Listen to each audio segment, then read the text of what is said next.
Hello.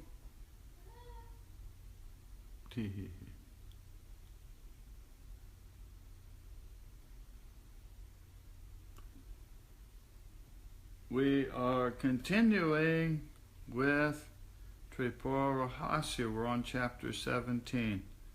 Here's a couple sentences from Swami Rama from the beginning.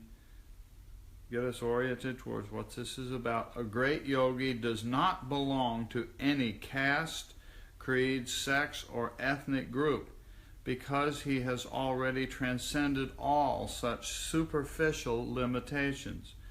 The knowledge that enlightens such an aspirant is called Tripura Rahasya. The text by that name is one of the most significant scriptures in the tradition of Tantra Yoga. Alrighty, and remember, the storyline of the Tripura Rahasya is that the teacher Dattatreya is guiding his student Parashurama, and there's lots of stories being told. So Dattatreya is telling a story, so we run into all these other characters.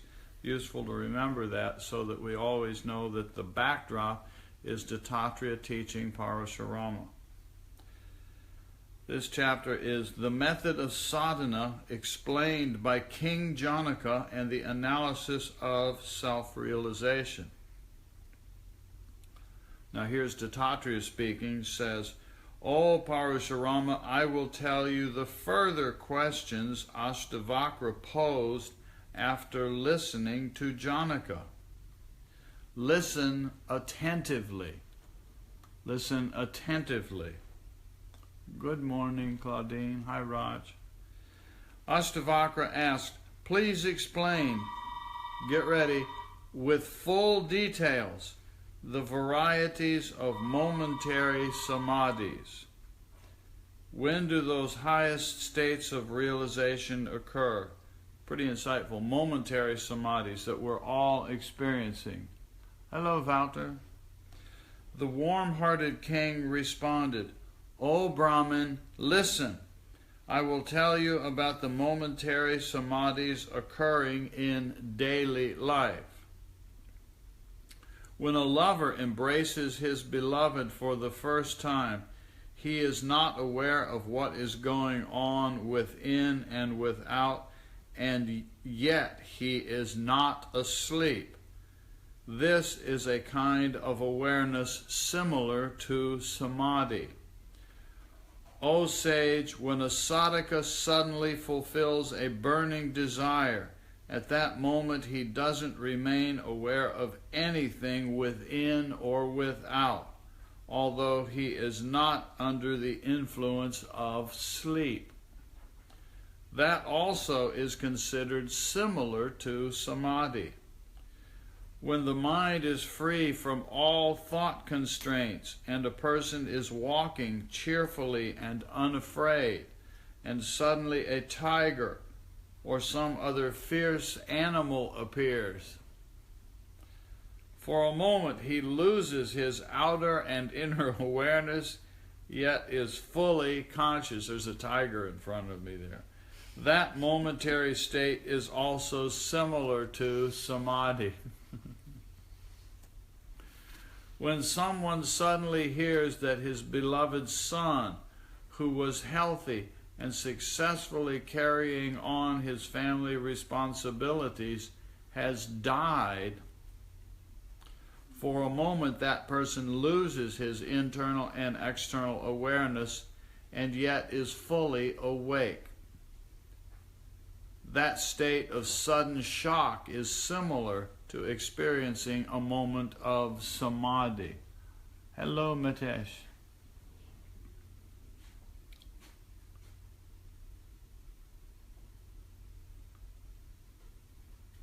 Listen, I will explain samadhi in many ways. There are moments of transition between waking, dreaming, and sleeping. Those moments are experiential and similar to samadhi. Just as the leech moves from one grip to another grip, The sadhaka should watch the functions of mind during those moments of transition. And remember, Patanjali talks about transitions, the paranamas, near the beginning of chapter 3 of the Yoga Sutras, if you want to go take a look at it. You are endowed with a keen intellect. In this regard, amidst worldly activities, intelligence seems to be segmented. That intelligence differs from moment to moment according to its activities. The pause between moments can be considered similar to samadhi. Remember, Astavakra, those who have profound knowledge of samadhi are in samadhi all the time. For them, every moment is samadhi. For the ignorant, samadhi does not exist any more than a rabbit's horns exist. Hearing this, Astavakra again asked, O king, if in worldly activities everyone experiences moments of samadhi, then how does the world continue to function? In deep sleep, consciousness remains unmanifest. Therefore, the sleep state cannot be used to attain samadhi. The moments of samadhi are experienced in the waking state, but they are not able to lead a seeker to the real state of samadhi. The highest state of samadhi is the direct experience of pure consciousness. Then how are human beings able to live in the world and conduct their worldly duties? After attaining the highest state of samadhi, ignorance is completely dispelled. Such a state of samadhi liberates and bestows pure knowledge. That samadhi occurs naturally in the instant between two thoughts. So why are people still in bondage? O Lord of Kings, please help me resolve this doubt. At this question, the king replied, O Brahman, listen. I will tell you the greatest of all deep secrets. From the beginning, the world continues to function because of the darkness of ignorance. These pleasant and painful experiences are there, and all creatures experience them, like they experience a dream. Removal of ignorance is possible only through pure knowledge, which of course does not mean intellectual knowledge. To remove ignorance, one needs to have profound knowledge which can be brought into use during the waking state. That knowledge which helps one to attain the highest state of samadhi will not be helpful in conducting worldly duties. Listen to that. That knowledge which helps one to attain the highest state of samadhi will not be helpful in conducting worldly duties. Just as the surface of the mirror is the foundation of all its images, self-existent knowledge stands behind and supports all that we experience. And there's the mirror. See, it's just, all of this is going on the surface of the mirror. What do we have hiding in the surface of the mirror? You just never know what's going to show up in your mirror. But it's all there in the surface. All of the craziness of the world is in the surface of the mirror. You just never know. That knowledge which arises from desirelessness is pure knowledge. That state in which one experiences any desire is the lower state. To realize the value of ignorance with its currents and cross-currents is also a kind of knowledge, and that is seen in cause and effect in all forms in the world. So that there's value of ignorance it's talking about there. And it's ignorance that allows us to be able to be out here in the world engaging with our mirror images, etc. Not being able to realize the self-existent reality is the cause of ignorance. Self-existent reality is complete in itself because it has no limitations. It is beyond time, space, and causation. Considering the body, senses, and mind to be the self is also a function of ignorance. Unless this ignorance is dispelled, worldly bondage is never broken. Without profound knowledge of Atman, it is impossible to break this bondage. Remember here that when we're talking about Tripura Rahasya, Tripura means the one consciousness that dwells in the three cities. It's from the perspective of Tantra. But the yoga that we study and practice in the context of Yoga Sutras is the foundation of purifying the mind. The phone rang. I don't know how that happens. I don't know if you heard it, but I'm using the phone for this, and so I guess I forget how to turn that off. Where were we? Unless the ignorance is dispelled, worldly bondage is never broken. Without profound knowledge of Atman, it is impossible to break this bondage. Knowledge is twofold, indirect and direct. Indirect knowledge is received from the scriptures and instructions given by the preceptor, and stuff that we're doing like right now. But these are not meant for attaining final liberation. Indirect knowledge is accepted on mere belief. It cannot bestow freedom. Direct knowledge dawns when samadhi is attained. When samadhi is attained, then one also attains pure knowledge, and the same knowledge is able to liberate the aspirant. Though ignorant people experience moments of samadhi, these moments are not liberating. Similarly, if one who has never seen a gem is taken to a treasury of gems, he will not recognize a gem, even though he is searching for one. But those who have seen gems can recognize them in all conditions.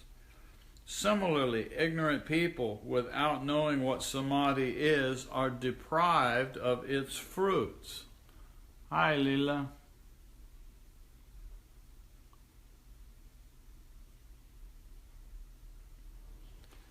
The learned are deprived of it because the knowledge they receive comes through Scripture and their preceptors. The ignorant do not know anything about the stars shining in the sky, although they can see them. Excuse me.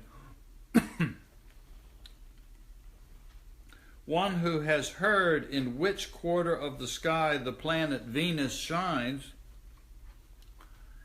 has heard it described, and who has a keen desire to know about it, that brilliant seeker with a one-pointed mind can see the planet, but others cannot.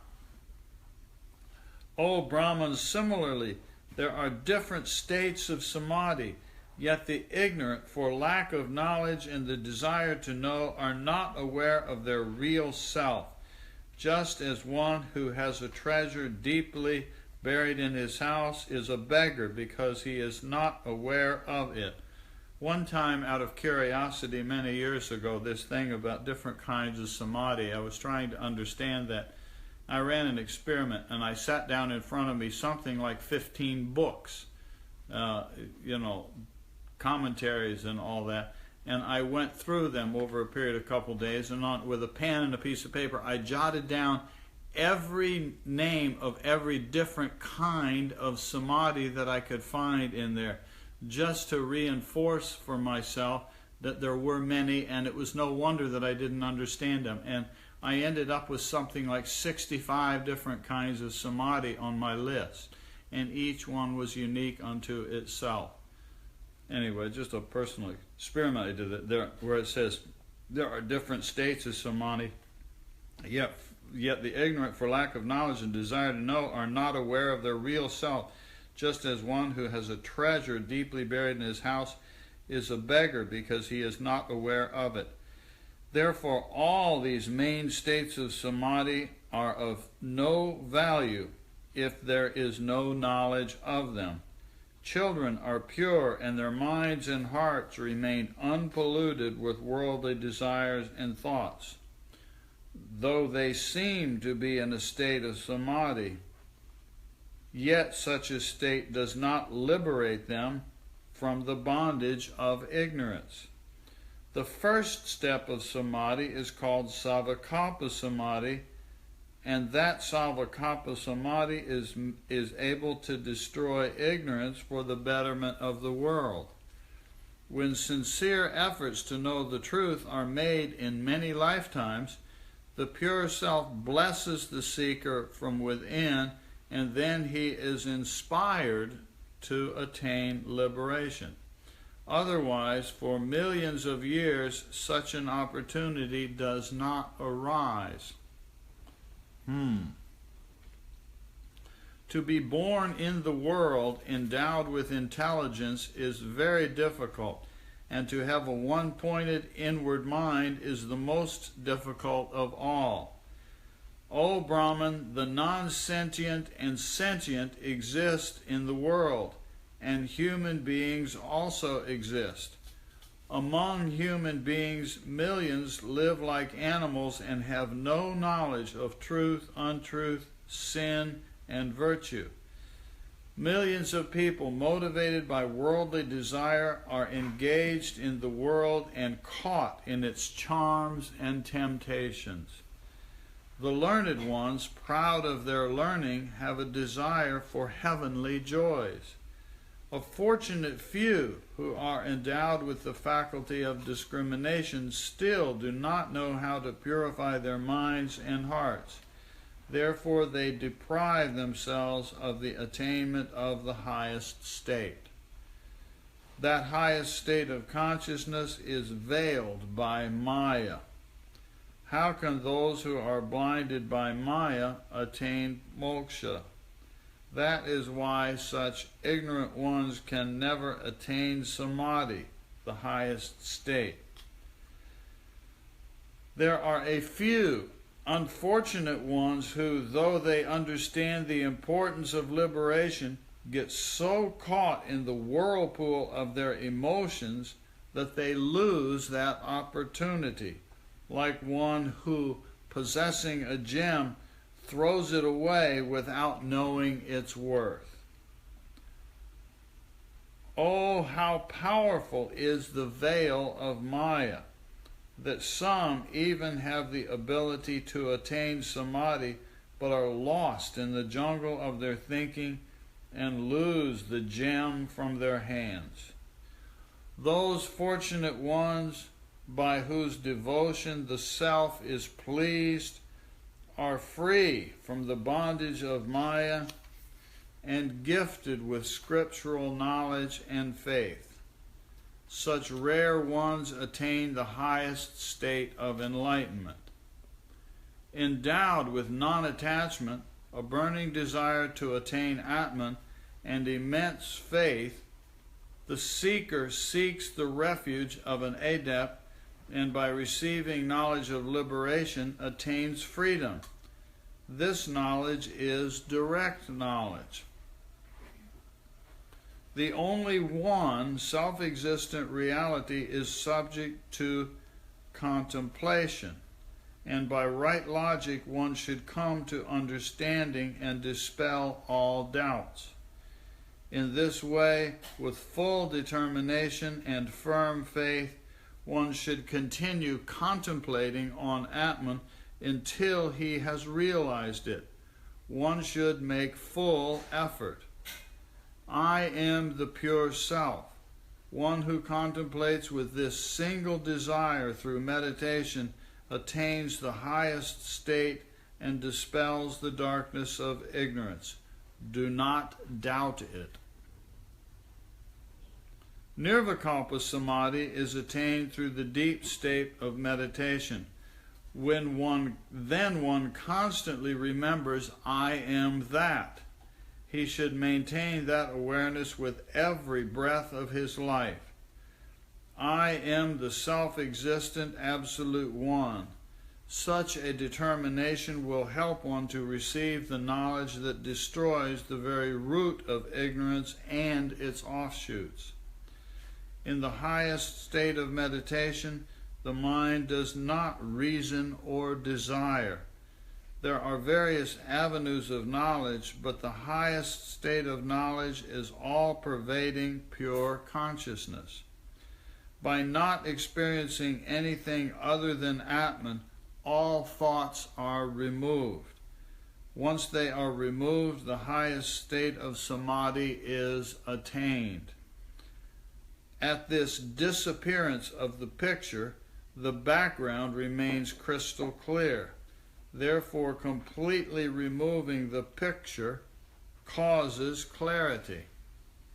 Similarly, when free from desire, the mind becomes liberated.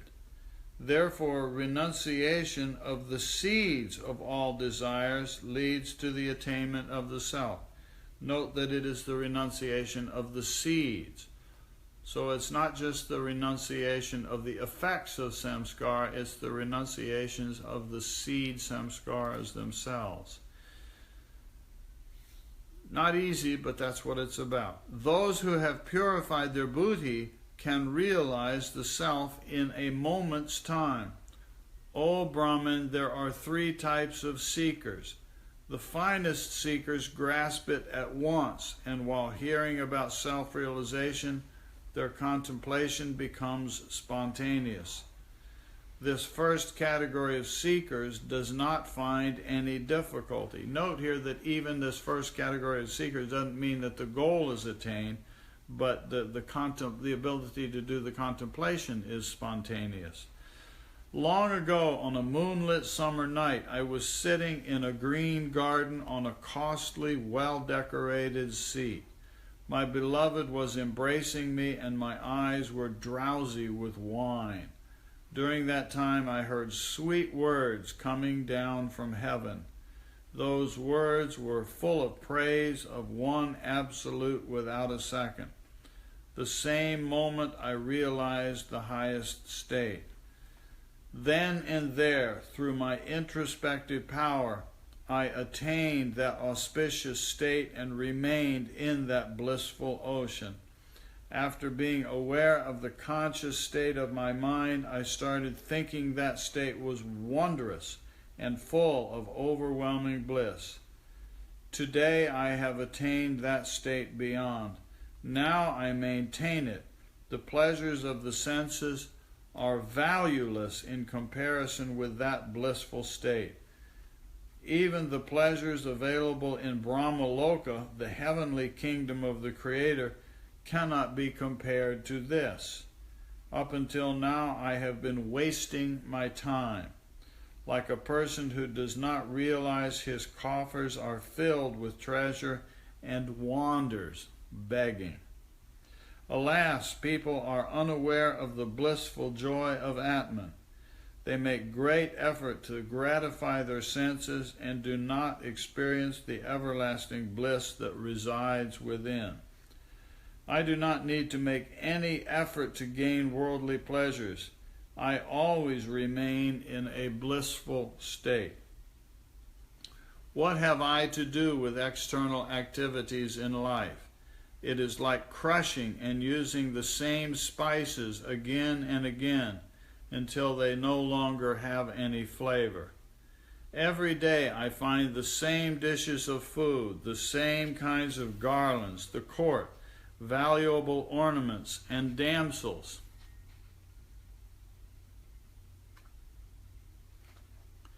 Even while enjoying these objects, I find their beauty fading.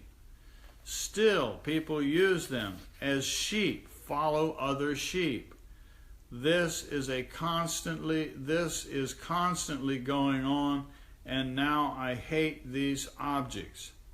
Having made this decision when I wanted to go into meditation, another auspicious thought dawned.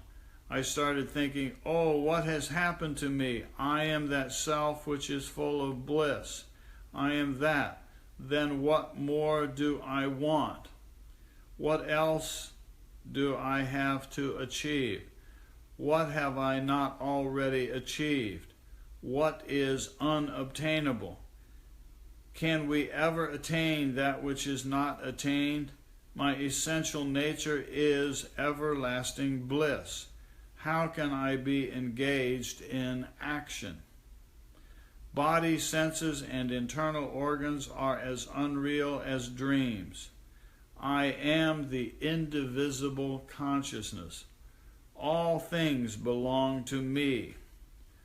What great experience can be attained just by controlling one of these inner instruments? This way, if I control one mind, what good is that? Now I am aware that I have many controlled and uncontrolled minds in me. If I have perfect control of all minds and not my own mind, how will it help me? I am limitless sky. How is it possible for me to control the limitless? In this way, I am complete unto myself. Why do I need samadhi? I am full of bliss and more omniscient than the sky. Then how can I do good or bad actions?